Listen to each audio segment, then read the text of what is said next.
Hi guys, my name is Chandrashekhar बरोला और मेरा number है 9899123008। और हम पढ़ रहे थे information system audit. Information system audit में हमने पढ़ना स्टार्ट किया था इंट्रोडक्शन टू बीसीपी यानी बिजनेस कंटिन्यूटी प्लानिंग। तो हमने बीसीपी की नीड क्या है ये पढ़ा कि क्यों ज़रूरत है बीसीपी, बिजनेस कंटिन्यूटी प्लानिंग की क्यों ज़रूरत है, बिजनेस को कंटिन्यूटी रखने के लिए प्लानिंग की क्यों ज़रूरत है, और बीसीपी और डीआरपी के बीच में डिफरेंसेस हम पढ़े कि बिजनेस कंटिन्यूटी प्लानिंग और डिज़ास्टर रिकवरी प्लानिंग के बीच में क्या डिफरेंसेस हैं। तो हमने जाना बिजनेस कंटिन्यूटी प्लानिंग एक बड़ा वर्ड है, डिज़ास्टर रिकवरी प्लानिंग डिज़ास्टर की रिकवरी करता है और उसको प्लान करता है। तो डीआरपी छोटा वर्ड है, बीसीपी बड़ा वर्ड है, ये जाना। फिर हमने डिज़ास्टर्स के बारे में जाना कि डिज़ास्टर क्या होते हैं, कितने टाइप के होते हैं, किस तरीके क्या इम्पैक्ट होता है उनका। उसके बाद हमने ये जाना कि बिजनेस कंटिन्यूटी प्लानिंग को डेवलप करने के लिए स्टेप्स क्या होंगे। एक ब्रॉडली स्टेप्स हमने जाने। ये ब्रॉडली स्टेप्स जानने इसलिए ज़रूरत है क्योंकि कल आप ऑर्गेनाइजेशन में जाओगे, एज एन ऑडिटर जाओगे तो आप ऑडिट करोगे, और एज एन ऑडिटर को कई बार कंसल्टेंट के रूप में भी रख लिया जाता है बाद में। तो फिर आपको स्टेप्स पता होने चाहिए, ब्रॉड स्टेप्स। तो हमने जाना कि इनिशिएशन होता है, फिर हम रिस्क असेसमेंट करते हैं, रिकवरी स्ट्रेटेजी बनाते हैं, डेवलप करते हैं और इम्प्लीमेंट करते हैं प्लान को जो हमने बनाया है, और फिर उसको टेस्ट करते हैं, वैलिडेट करते हैं और मेंटेन करते हैं। लास्ट चीज़ है मेंटेनेंस ऑफ प्लान, मतलब वो मेंटेन कंटिन्यूसली चलते रहना चाहिए। तो यानी ये स्टेप्स थे बिजनेस कंटिन्यूटी प्लानिंग के। फिर हमने ये भी पढ़ा था कि लीगल स्टैंडर्ड्स होते हैं। Business continuity planning ethical reason से हो सकती है, लीगल रीज़न से हो सकती है, कुछ स्टैंडर्ड्स इश्यू किए जा सकते हैं। फिर हमने जाना था कि हिंदुस्तान में ऐसा उतनी ज़्यादा लॉज तो नहीं है, लेकिन कई आउटसोर्सिंग कंपनी जो हैं वो क्योंकि यहाँ पर यूएस का बैकएंड का काम कर रही है, बैक ऑफिस इंडिया बन रहा है, तो वहाँ की लॉज को भी उन्हें कंप्लाई करना पड़ता है। तो हमने एक प्रिलिमिनरी नॉलेज लेने की कोशिश की थी ताकि as an information system auditor आप कहीं पर भी जाओगे तो आपको इन लॉज के बारे में पता होना चाहिए। क्यों पता होना चाहिए? क्योंकि आप क्लाइंट को कह सकते हो भाई ये लॉज हैं, और आपको ये पता होना चाहिए कि लॉज अभी इंडिया में क्रिस्टलाइज नहीं हुए हैं, लॉज बने नहीं है, लॉज का इवोल्यूशन उतना ज़्यादा नहीं हुआ है। लेकिन जो आउटसोर्सिंग कंपनी है वो क्योंकि यूएस का बिज़नेस यहाँ पर आउटसोर्स्ड है, और यूएस में लॉज कहते हैं कि अगर आपका बाहर आउटसोर्स्ड है बिज़नेस तो उन कंपनीज़ को भी लॉज को फॉलो करना पड़ेगा। तो यहाँ पर जो पर्टिकुलर आउटसोर्सिंग यूनिट है वो यूएस लॉज के अनुसार कंप्लायंट होने चाहिए। तो हमने जाना था कि हेल्थ के एरिया में जो फॉरेन लेजिस्लेशंस हैं, फॉरेन मतलब लॉज में फॉरेन लेजिस्लेशंस के बारे में हमने पढ़ लिया था। अब स्टैंडर्ड्स के बारे में पढ़ेंगे। तो फॉरेन लॉ लेजिस्लेशंस के बारे में हिप्पा के बारे में पढ़ा था, जो हेल्थ के रिलेटेड लॉज है, मतलब health insurance portability accountability act 1996 का है, जिसे हिप्पा ऑफ यूएसए कहते हैं। और उसमें हमने पढ़ा था इलेक्ट्रॉनिक पर्सनल हेल्थ इंफॉर्मेशन यानी ईपीएचआई जो है वो एक टर्म पढ़ा था ईपीएचआई, और हमने जाना था कि इलेक्ट्रॉनिक पर्सनल हेल्थ इंफॉर्मेशन जो है वो सिक्योर होनी चाहिए, वो सेफगार्डेड होनी चाहिए। फिर उसके बाद हमने जीबीएल के बारे में पढ़ा था, ग्राम लीच बीले एक्ट 1999 के, और उसके बारे में फिर हमने पढ़ा था कि सिक्योरिटी और कॉन्फिडेंशियलिटी में कस्टमर रिकॉर्ड्स और इन्फॉर्मेशन की मेंटेन करनी चाहिए, और किस कंपनी के कस्टमर रिकॉर्ड्स और इन्फॉर्मेशन होंगे, किसी फाइनेंशियल इंस्टीट्यूशन के, क्योंकि जीबीएल और एक्सपीडाइटेड फंड अवेलेबिलिटी एक्ट जो है वो ऐसी कंपनीज में लागू करेंगे जो फाइनेंस से रिलेटेड कंपनी है, जो बैंक से रिलेटेड कंपनी है।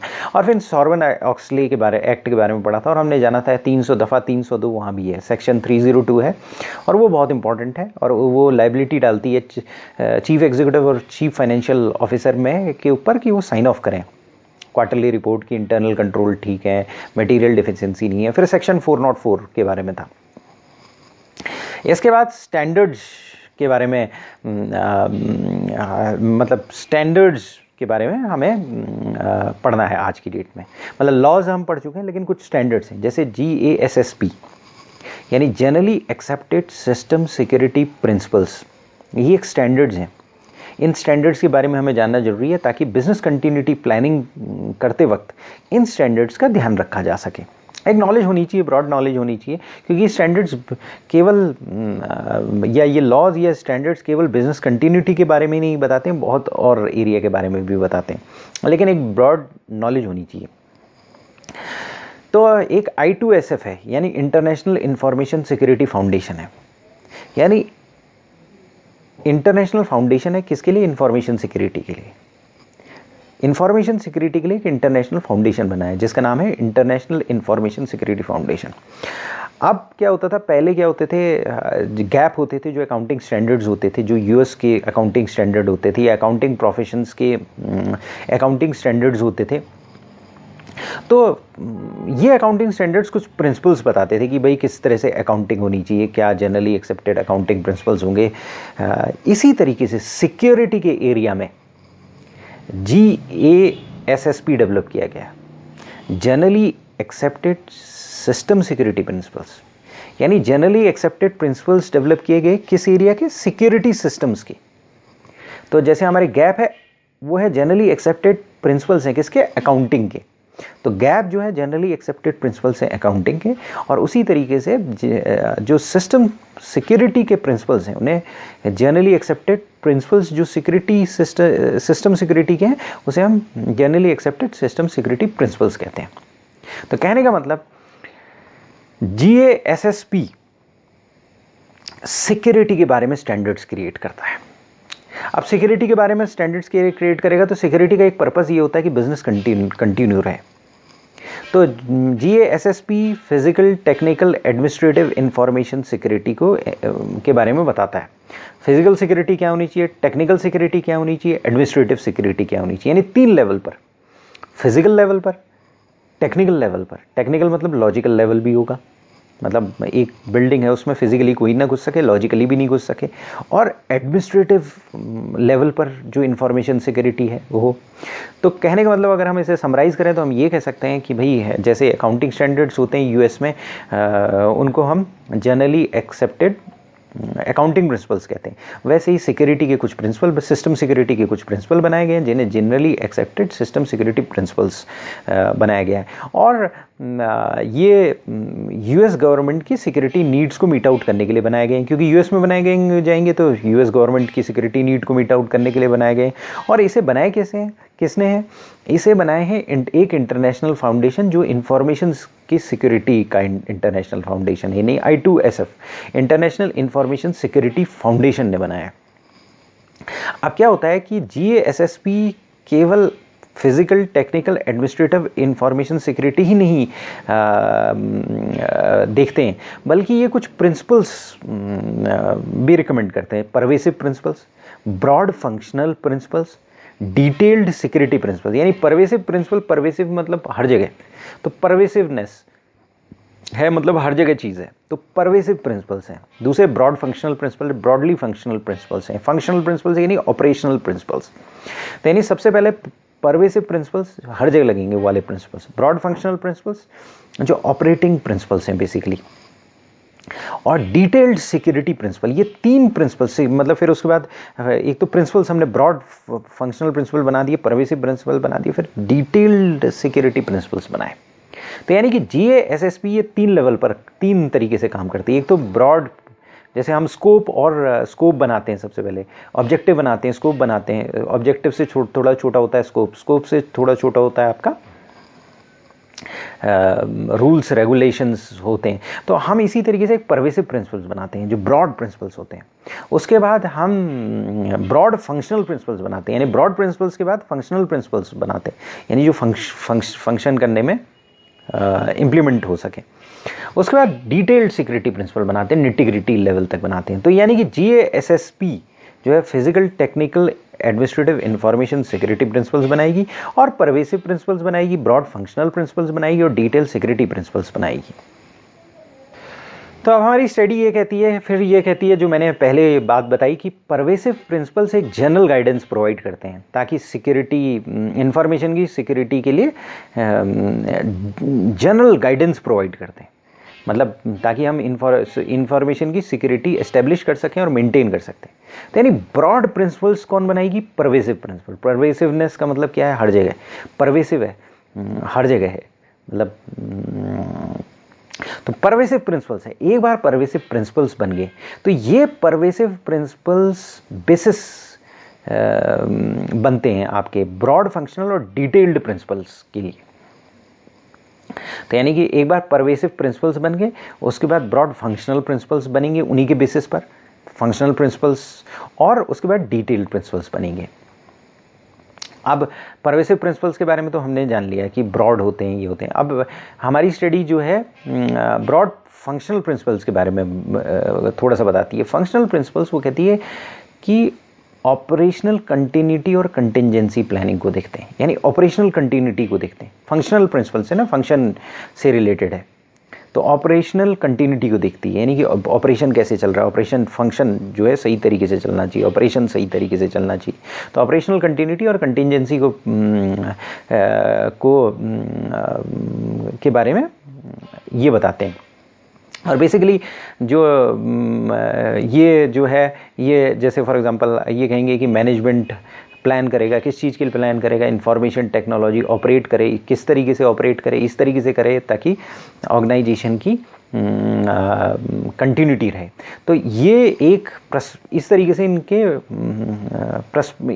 से इनके ऑब्जेक्टिव्स होंगे। इनके ऑब्जेक्टिव्स जो हैं ऑर्गेनाइजेशन की ऑपरेशंस को स्मूथ रखने के लिए हेल्प करेंगे। तो GASSP सिक्योरिटी प्रिंसिपल्स हैं, सिस्टम सिक्योरिटी प्रिंसिपल्स हैं। सिस्टम सिक्योरिटी प्रिंसिपल्स कैसे हैं? जनरली एक्सेप्टेड प्रिंसिपल्स हैं, तो इसीलिए generally accepted system security principles कहा जाता है। और ये जनरल मैनेजमेंट के लिए भी है और इंफॉर्मेशन सिक्योरिटी स्पेशलिस्ट के लिए भी है, मतलब एक दोनों के लिए है। मतलब एक स्पेशलिस्ट है उसके लिए भी है, उसको भी इंक्लूड करते हैं, और जनरल मैनेजमेंट को भी इंक्लूड करते हैं। मतलब कोई भी ऑर्गेनाइजेशन है उसको इंक्लूड करेंगे, सारे ऑर्गेनाइजेशन के लिए इंक्लूड करेंगे। इनफैक्ट परवेसिव प्रिंसिपल तो सारे ऑर्गेनाइजेशंस के लिए होंगे, जो भी ऑर्गेनाइजेशन है, और इंटरनेट से फ्रीली डाउनलोडेबल है। इसके अलावा आप जैसे इंफॉर्मेशन टेक्नोलॉजी बहुत बढ़ती जा रही है, तो उसमें सिक्योरिटी नीड्स बढ़ती जा रही हैं, उसके सिक्योरिटी स्टैंडर्ड्स बढ़ते जा रहे हैं। हर ऑर्गेनाइजेशन, हर कंट्री, हर मतलब कंप्यूटर, लैपटॉप, मोबाइल, अलग अलग तरीके से सिक्योरिटी बढ़ती जा रही है। तो अब क्या है कि एक information technology infrastructure library develop की गई है, ITIL, information technology infrastructure library, यानी इंफॉर्मेशन टेक्नोलॉजी के इंफ्रास्ट्रक्चर के लिए एक लाइब्रेरी बनाई गई है। अगर हम ये सीधे शब्द में कहें तो ये UK की बॉडी है, और क्योंकि लाइब्रेरी है तो लाइब्रेरी का काम क्या होता है? बुक्स को कलेक्ट करना। और यहाँ पर इस ITIL का काम क्या है? बेस्ट प्रैक्टिसेस का कलेक्शन करना, मतलब IT सर्विस मैनेजमेंट में बेस्ट प्रैक्टिसेस का कलेक्शन करना। तो ये यहाँ पर क्या है कि सीरीज़ ऑफ बुक्स ये हैं, मतलब कलेक्शन होता है, सीरीज़ ऑफ बुक्स हैं जो कि क्वालिटी IT सर्विस देने में गाइडेंस देंगी कि किस तरीके से क्वालिटी IT सर्विसेज दी जाएगी। तो ITIL private, public sector, internationally NGO सब जो भी हैं इस एरिया में काम कर रहे हैं, उनसे इंफॉर्मेशन ड्रॉ करती है, उससे इंफॉर्मेशन ड्रॉ करके उसको एक जगह पर लेकर आती है। तो ये कॉम्प्रिहेंसिव क्वालिफिकेशन स्कीम भी बना देती है, और इसके अंदर बहुत सारे ट्रेनिंग ऑर्गेनाइजेशन भी होते हैं, जिसको ये एक्रीडेटेड ट्रेनिंग ऑर्गेनाइजेशन कहा जाता है। यानी कि ये वो मेंबर्स होते हैं, ITIL के मेंबर्स होते हैं। तो अगर आप किसी ऑर्गेनाइजेशन में जाओगे तो आप कहोगे ITIL के मेंबर हो कि नहीं है, तो वो 2 वे काम करता है। ITIL के मेंबर हो तो इसका मतलब एक minimum amount of recognisable qualification देते हो, और दूसरी जगह ITIL के मेंबर हो तो वर्ल्ड में आप रिकॉग्नाइज्ड होगे। और दूसरी बात यह है कि वो ऑर्गेनाइजेशन आपसे एक्रेडिट है तो वो आपको कंटिन्यूसली फीडबैक दे रहे हैं, मतलब ITIL को कंटिन्यूसली फीडबैक दे रहे हैं, तो उसको करंट रहने में हेल्प कर रहे हैं। तो इसमें क्या होगा? बेस्ट प्रैक्टिसेस होंगी इंफॉर्मेशन सिक्योरिटी मैनेजमेंट में, और इंफॉर्मेशन सिक्योरिटी मैनेजमेंट में ही नहीं, दूसरे डिसिप्लिन्स में भी होंगी। क्यों होगी दूसरे डिसिप्लिन्स में? क्योंकि इंफॉर्मेशन सिक्योरिटी मैनेजमेंट के बारे में बताने के लिए एक ब्रॉड आप सिक्योरिटी प्रिंसिपल्स बताओगे पहले, सिक्योरिटी प्रिंसिपल्स हर जगह लागू होंगे। मतलब इंफॉर्मेशन टेक्नोलॉजी में भी लागू होंगे, किसी कंपनी में भी लागू होंगे, तो वो इंटरडिपेंडेंसी है। तो कि हम इसको समराइज़ करना चाहें तो हम ये कह सकते हैं ITIL information technology infrastructure liability है, ये एक UK की बॉडी है। तो ये लाइब्रेरी काहे की है? इंफॉर्मेशन टेक्नोलॉजी इंफ्रास्ट्रक्चर की लाइब्रेरी है, इसीलिए इसे ITIL कहते हैं। इंफ्रास्ट्रक्चर काहे का? इंफॉर्मेशन टेक्नोलॉजी का। ITIL यानी इंफॉर्मेशन टेक्नोलॉजी इंफ्रास्ट्रक्चर लाइब्रेरी है। तो सीरीज़ ऑफ बुक्स होंगी, सीरीज़ ऑफ बुक्स गाइडेंस देंगी भाई क्या क्वालिटी होगी IT सर्विसेज की, और पब्लिक और प्राइवेट सेक्टर से सोर्स ड्रॉ किया जाएगा। एक्रेडिटेड ट्रेनिंग ऑर्गेनाइजेशन होंगे, कॉम्प्रिहेंसिव क्वालिफिकेशन स्कीम्स होंगी, और इसमें क्या है? बेस्ट प्रैक्टिसेस होंगी। इसके बाद हमारी स्टडी ने बेसल कमेटी के बारे में बात की है, बेसल कमेटी ऑन ई-बैंकिंग। तो जब ई-बैंकिंग स्टार्ट हुई, करीब ये 1973-74 में स्टार्ट होना चालू हो गया था, बैंक में कंप्यूटर्स लगने चालू हो गए, तो ई-बैंकिंग आगे बढ़ने लगी। ई-बैंकिंग बढ़ने लगी तो एक बेसल कमेटी बनाएगी, BIS banking basal committee of bank of international settlement. और ये करीब जो सेंट्रल बैंक्स थे, 10 एडवांस कंट्री के सेंट्रल बैंक्स थे, USA वगैरह जो हैं 10 एडवांस कंट्री के सेंट्रल बैंक, जैसे हमारे वहाँ सेंट्रल बैंक है रिजर्व बैंक ऑफ इंडिया, और रंगराजन या इस तरीके से हमारे गवर्नर्स होते हैं। तो उन्हीं से गवर्नर का एक ग्रुप बनाया गया, 10 लोगों का ग्रुप बनाया गया। तो इन 10 लोगों के ग्रुप ने कुछ रिकमेंडेशन दी, और रिकमेंडेशन किसके लिए दी? बेस्ट प्रैक्टिसेस की दी। बेस्ट प्रैक्टिसेस किसके? फाइनेंशियल इंस्टीट्यूशन के लिए, मतलब बैंक ही नहीं, फाइनेंशियल इंस्टीट्यूशन के लिए उसने एक ब्रॉड सुपरवाइजरी स्टैंडर्ड्स और गाइडलाइंस इशू किए। तो कहने का मतलब ये है 1974 में जब ई-बैंकिंग स्टार्ट हुई तो रिस्क बहुत बढ़ गए, तो बैंकिंग एफिशिएंट हो गई लेकिन रिस्क काफ़ी बढ़ गए। और ई बैंकिंग अलग टाइप का बैंकिंग थी, जो पहले इस टाइप की बैंकिंग होती नहीं थी। पहले तो पेपर बेस्ड बैंकिंग होती थी, ई बैंकिंग नहीं होती थी। तो वो स्टार्ट हुई तो 10 एडवांस कंट्री के बैंकर्स बैठे, गवर्नर्स बैठे, 1974 की बात है, और उन्होंने बेस्ट प्रैक्टिसेस के लिए गाइडलाइंस रिकमेंड की। भाई ये गाइडलाइंस होंगी फाइनेंशियल इंस्टीट्यूशन, मतलब ये basal committee on E banking banks के लिए ही नहीं, फाइनेंशियल इंस्टीट्यूशन के लिए भी है। तो बेसल कमेटी अपने रिकमेंडेशन देती रही। जो जुलाई 2003 में बेसल कमेटी ने जो इलेक्ट्रॉनिक बैंकिंग के लिए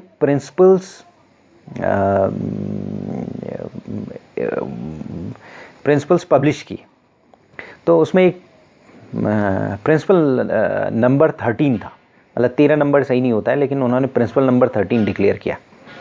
और उन्होंने ये बोला कि बैंक के पास इफेक्टिव कैपेसिटी होनी चाहिए, बिजनेस कंटिन्यूटी और कंटिंजेंसी प्लानिंग प्रोसेस होनी चाहिए। यानी कैपेसिटी प्लानिंग होनी चाहिए और बिजनेस कंटिन्यूटी और कंटिंजेंसी प्लानिंग होनी चाहिए।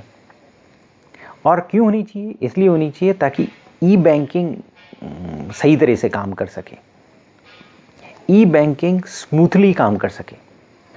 तो इस कमेटी ने बोला कि आप इंटरनल और एक्सटर्नल ऑडिट तो कराते ही कराते हो, आपको इंटरनल और एक्सटर्नल ऑडिट एक चीज़ का स्पेसिफिकली कराना पड़ेगा, और वो चीज़ है बिजनेस कंटिन्यूटी और कंटिंजेंसी प्लानिंग।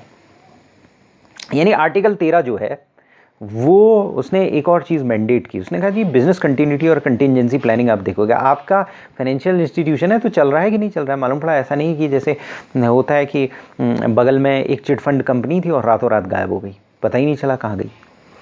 तो क्यों? वो बैंकरप्ट होने वाला था, बैंक बैंकरप्ट हो गए।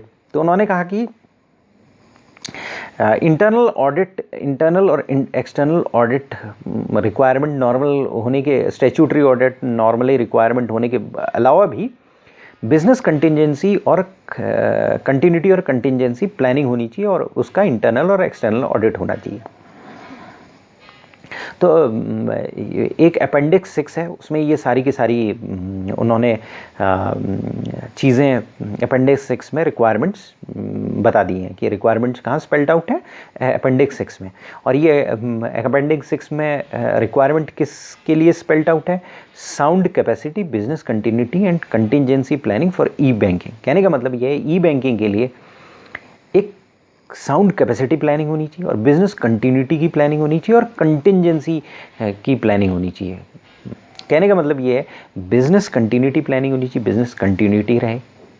साउंड कैपेसिटी प्लानिंग होनी चाहिए कि बिजनेस की कैपेसिटी साउंड रहे और वो कंडक्ट करता रहे। और अगर कोई प्रॉब्लम हो जाए तो बिजनेस कंटिंजेंसी प्लानिंग होनी चाहिए। ये अपेंडिक्स 6 कहता है। तो अपेंडिक्स 6 जो है कई पॉइंट्स देता है, उसके बारे में हल्का सा जान लेते हैं कि क्या क्या देता है। वो कहता है कि आइडेंटिफिकेशन फॉर क्रिटिकलिटी, यानी क्रिटिकलिटी सबसे पहले तो आइडेंटिफाई होनी चाहिए। वो बोलता है सारे ई बैंकिंग सर्विसेज और एप्लीकेशंस क्रिटिकलिटी के लिए आइडेंटिफाइड होनी चाहिए।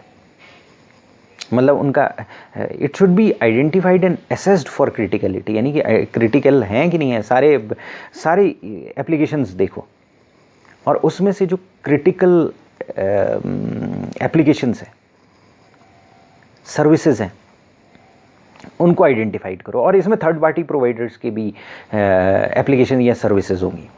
यानी कि सबसे पहले तो एग्जॉस्टिव लिस्ट बनाओगे। भैया आप कहीं पर ऑडिट करने जाओगे तो आप कहोगे कि जी बेसल कमेटी ई बैंकिंग के बेसिस पर आप रिकमेंड कर सकते हो उन्हें, कह सकते हो कि यार सब पहले सारे सर्विसेज और एप्लीकेशन की लिस्ट ले आओ और फिर ये बताओ कि कौन से क्रिटिकल है। अगर वो नहीं देखेगा तो आप कह सकते हो कि बेसल कमेटी जो है ई बैंकिंग का वो ये कहती है। और थर्ड पार्टी सर्विस प्रोवाइडर की एप्लीकेशंस को भी देखना पड़ेगा और क्रिटिकलिटी के लिए फ्लैग ऑन करना पड़ेगा कि ये क्रिटिकल सर्विसेज और क्रिटिकल एप्लीकेशन। तो यानी कि पहले चीज़ क्या है, आपने आइडेंटिफाई किया कि कौन सी चीज़ क्रिटिकल है और नॉन क्रिटिकल है। क्रिटिकल है तो क्रिटिकल क्यों है? क्योंकि बिजनेस कंटिन्यूटी को अफेक्ट कर सकती है। तो अब आपको ये पता चल गया ये क्रिटिकल है। अगर ये कहीं पर सर्विस गिर गई या बंद हो गई या कुछ हो गया, जैसे कि एक फाइनेंस डिपार्टमेंट है उसमें ERP क्रिटिकल है, अगर वो सॉफ्टवेयर काम करना बंद कर दिया तो प्रॉब्लम क्रिएट हो जाएगी। उस दिन अगर मान लिया ATM है, ATM को फंड किसके अकाउंट्स में कितने बैलेंसेस बचे हैं वो ये इस बात की अवेलेबिलिटी नहीं हुई है तो वो काम करना बंद कर जाएगा। तो वो क्रिटिकलिटी आपको देखनी पड़ेगी। सबसे पहले आपको क्रिटिकलिटी रिकॉग्नाइज करनी पड़ेगी। अब आपने क्रिटिकलिटी देख लिया, अब रिस्क असेसमेंट करोगे। पहले तो आपने देखा कि नॉन क्रिटिकल, क्रिटिकल कौन है, अनइम्पॉर्टेंट, इम्पॉर्टेंट है तो आपने देखा इसके इम्पॉर्टेंट है तो इसके जाने से क्या होगा। अगर एक मैनेजिंग डायरेक्टर है मर गया तो क्या होगा, क्रिटिकल आदमी है, एक ऑर्गेनाइजेशन है उसमें क्लर्क्स हैं, मैनेजिंग डायरेक्टर है, CFO है। अगर CFO मर गया तो क्या होगा, या उसका डेप्यूटी मर गया तो क्या होगा अचानक, या वो रिज़ाइन कर गया तो क्या होगा। तो आपको रिस्क असेसमेंट करना पड़ेगा। यानी क्रिटिकलिटी तो पहले डिटरमाइन की कि कौन CFO है, कौन MD है, कौन नॉर्मल आदमी है, और उसके बाद क्या है ये आपको डिटरमाइन करना पड़ेगा कौन क्रिटिकल कौन है, किसके सर्वाइवल ख़त्म होने से ऑर्गेनाइजेशन की सर्वाइवल में प्रॉब्लम आएगी।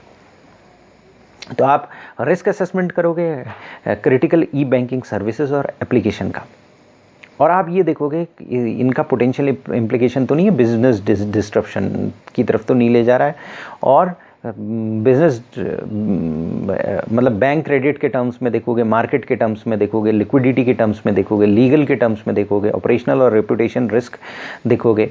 तो कहने का मतलब ये है कि आप ये देखोगे भाई ऐसा तो नहीं है कहीं कोई लॉ वायलेट तो नहीं हो रही है। अगर मान लिया सपोज लॉ ने बोला है कि एक पर्टिकुलर बंदा होना चाहिए ऑर्गेनाइजेशन में और वो नहीं होता है, एक पर्टिकुलर लेवल ऑफ ऑर्गेनाइजेशन है तो कंपनी सेक्रेटरी रखना चाहिए, नहीं रखा है तो इसका मतलब वायलेशन हो गया, आपका लीगल वायलेशन हो गया, या कोई दूसरा लीगल वायलेशन। उन्होंने कहा जी बैकअप होना चाहिए, हर ट्रांजैक्शन का बैकअप होना चाहिए, अलग जगह पर होना चाहिए, नहीं है तो इसका मतलब वायलेशन हो गया। आप बैंक्स के क्रेडिट को देखोगे, मार्केट को देखोगे, तो आप रिस्क असेसमेंट करोगे। अब आपने क्या है कि रिस्क असेसमेंट तो कर दिया, रिस्क तो असेस कर दिया, उसके अलावा एक परफॉर्मेंस क्राइटेरिया बनाओगे कि भाई ये परफॉर्मेंस क्राइटेरिया है, क्योंकि रिस्क भी सब्जेक्टिव होता है। अगर आपका सपोज 4 बैकअप सिस्टम्स हैं, 4 बैकअप सिस्टम्स में से एक काम नहीं कर रहा है तो कोई उतना ज़्यादा परफॉर्मेंस क्राइटेरिया उतनी ज़्यादा प्रॉब्लम नहीं हुई, क्योंकि 3 बैकअप्स हैं वो ओवरटेक कर ले रहे हैं। सपोज कहने का मतलब एक एग्जांपल दे रहा हूँ, तो परफॉर्मेंस क्राइटेरिया बनाया जाएगा हर क्रिटिकल ई बैंकिंग सर्विस और एप्लीकेशन की, और उसके सर्विस लेवल मॉनिटर किए जाएंगे उस क्राइटेरिया के अंतर्गत कि मतलब उस लेवल ऑफ सर्विसेज मेंटेन की जा रही है कि नहीं जा रही है, और अप्रोप्रिएट मेजर्स लिए जाएंगे। जैसे ई बैंकिंग सिस्टम में कई बार क्या होता है, बहुत हाई ट्रांजैक्शंस हो जाते हैं, कभी बहुत लो ट्रांजैक्शंस होते हैं, तो सब कुछ चीज़ को आराम से हैंडल कर पा रहा है कि नहीं कर पा रहा है, सिस्टम की परफॉर्मेंस क्या है। और अगर मान लिया फ्यूचर में ग्रोथ होनी है तो उसकी कैपेसिटी उस ग्रोथ के कंसिस्टेंट है कि नहीं है, ये आप देखोगे। तो कहने का मतलब ये है कि जैसे ही एक पर्टिकुलर कैपेसिटी पहुंचेगी तो हमें ये पता होना चाहिए कि भाई एक पर्टिकुलर कैपेसिटी पहुंच रहे हैं और अब डिमांड बढ़ेगी, तो उसके लिए अल्टरनेटिव्स पता होने चाहिए। तो जैसे ही डिफाइंड कैपेसिटी चेक पॉइंट्स कह सकते हैं, हम उसे कह सकते हैं माइलस्टोन्स कह सकते हैं, मतलब एक particular defined capacity check points को आपका business e banking business exceed किया तो आपकी कैपेसिटी बढ़ जानी चाहिए। आपको पता होना चाहिए कि पर्टिकुलर एक सिस्टम है वो इतने लोगों को हैंडल कर सकता है, इतने लोगों को एक बार। लेकिन जैसे जैसे नई ब्रांचेस खुलती जाएंगी वैसे वैसे आपको defined capacity check points exceed जैसी करेगा वैसी कैपेसिटी आपको बढ़ानी पड़ेगी। उसके बाद क्या है कि जो ई बैंकिंग बिजनेस कंटिन्यूटी प्लान आप बना रहे हो तो आप में उसमें क्या करोगे, थर्ड पार्टी को भी देखोगे, थर्ड पार्टी सर्विस प्रोवाइडर्स को देखोगे। अगर मान लिया suppose third party service provider पर आपका रिलायंस है तो आप उनको देखोगे कि किस तरीके से रिकवरी के स्टैंडर्ड्स क्या हैं, किस तरीके से ये रिकवरी करेंगे, क्योंकि आपने आउटसोर्स कर दिया मालूम पड़ा थर्ड पार्टी को। थर्ड पार्टी जब आपके वहाँ डिजास्टर हुआ थर्ड पार्टी आई नहीं, तो आपको कॉन्स्टेंटली चेक करना पड़ेगा कि भाई थर्ड पार्टी उस तरह की सर्विसेज दे पा रहा है कि नहीं दे पा रहा है। पहली बार चेक करना पड़ेगा जब थर्ड पार्टी को आप वो बिजनेस दोगे, और फिर बाद में कॉन्स्टेंटली रेगुलर चेक्स करते रहने पड़ेंगे। अब सपोज डिजास्टर हो जाता है, अगर मान लिया सपोज डिजास्टर हो गया तो आपके पास ई बैंकिंग कंटिजेंसी प्लान होना चाहिए, और उसी कंटिजेंसी प्लान के अनुसार काम होना चाहिए। मतलब बिजनेस में डिस्ट्रप्शन नहीं आना चाहिए। अगर कहीं पर कोई प्रॉब्लम हो गई तो दूसरे प्रोसेसेस होनी चाहिए, जो बैकअप प्रोसेसेस होनी चाहिए वो एग्जीक्यूट हो जानी चाहिए, काम कर लेने चाहिए। तो ये जो बैकअप प्रोसेसेस हैं वो मतलब जो सर्विसेज को रिज्यूम कर लेंगे, मतलब अल्टरनेटिव सिस्टम्स जो हैं सर्विसेज को रिज्यूम करेंगे और वो ओवरटेक कर लेंगे। तो ये सारी चीज़ें हैं, ये जो है बेसल कमेटी ई बैंकिंग ये हमें बताती है। वो ये बताती है कि भाई आपके सबसे पहले क्या है, हम थोड़ा सा उसको समराइज़ कर लेते हैं। बेसल कमेटी ई बैंकिंग 1974 में स्टार्ट हुई और वहाँ पर बेसल कमेटी बनी, और basal committee of bank of international settlement बनी, यानी BIS जिसे कहा जाता है। और इसमें 10 एडवांस कंट्रीज़ के जो सेंट्रल बैंक हैं उनके गवर्नर्स की एक टीम बनी, और उन्होंने बेस्ट प्रैक्टिसेस के लिए गाइडलाइंस बनाया। और जुलाई 2003 में इन्होंने क्या है इलेक्ट्रॉनिक बैंकिंग के लिए प्रिंसिपल डिक्लेयर कर दिए, और इन्होंने प्रिंसिपल नंबर 13 डिक्लेयर किया। 13 अच्छा नंबर नहीं है याद करने के लिए, अगर आप याद करना चाहो तो प्रिंसिपल नंबर 13 डिक्लेयर किया। और 13 ने कहा कि भाई उसने कहा कि जी और अपेंडिक्स 6 में उन्होंने ये बताया कि ई बैंकिंग के लिए साउंड कैपेसिटी और बिजनेस कंटिजेंसी प्लानिंग और प्रैक्टिसेस कैसे हों। और फिर उन्होंने बताना स्टार्ट किया, उसमें कुछ चीज़ें बतानी, मतलब अपेंडिक्स 6 में बतानी स्टार्ट की। उनमें से हमने उसे समराइज़ किया और जाना। सबसे पहले उन्होंने ये कहा कि अगर मान लीजिए सपोज़ कोई भी सर्विसेज और एप्लीकेशंस है, उसकी पूरी सर्विसेज और एप्लीकेशंस की लिस्ट बनेगी, ई बैंकिंग सर्विसेज और एप्लीकेशन की लिस्ट बनेगी, और ये ई बैंकिंग सर्विसेज लिस्ट को क्रिटिकलिटी की देखी जाएगी, कौन से क्रिटिकल है कौन से नॉन क्रिटिकल है। क्रिटिकल होंगे तो रिस्क असेसमेंट किया जाएगा कि कौन से रिस्क हैं कौन से कम रिस्क हैं। उसके बाद परफॉर्मेंस क्राइटेरिया बनाई जाएगी और देखा जाएगा उस परफॉर्मेंस क्राइटेरिया के अनुसार काम हो रहा है कि नहीं हो रहा है। फिर डिफाइंड कैपेसिटी चेक पॉइंट्स बनाए जाएंगे, जहाँ पर डिफाइंड चेक पॉइंट से अगर आप ऊपर चले गए तो कैपेसिटी, इसका मतलब कैपेसिटी बढ़ने वाली है, तो आप उस कैपेसिटी को हैंडल करने के लिए सिस्टम की कैपेसिटी बढ़ाई जाएगी। उसके बाद क्या है कि अगर थर्ड पार्टी सर्विस प्रोवाइडर्स हैं तो उन पर डिपेंडेंसी चेक की जाएगी। ये देखा जाएगा कि रिकवरी वो फास्ट हो पा रही है कि नहीं हो पा रही है। अगर रिकवरी फास्ट नहीं हो पा रही है तो प्रॉब्लम है। और फाइनली क्या है कि ई बैंकिंग कंटिजेंसी प्लान्स होनी चाहिए, और वो इस तरह से होनी चाहिए कि फटाफट रिप्लेस करें और रिस्टोर करें ई बैंकिंग ऑपरेशन को। तो उसके लिए क्या है कि अगर कहीं पर कोई बिजनेस डिस्ट्रप्शन आए, दूसरा सिस्टम टेक ओवर कर ले। तो ये basal committee on E banking है।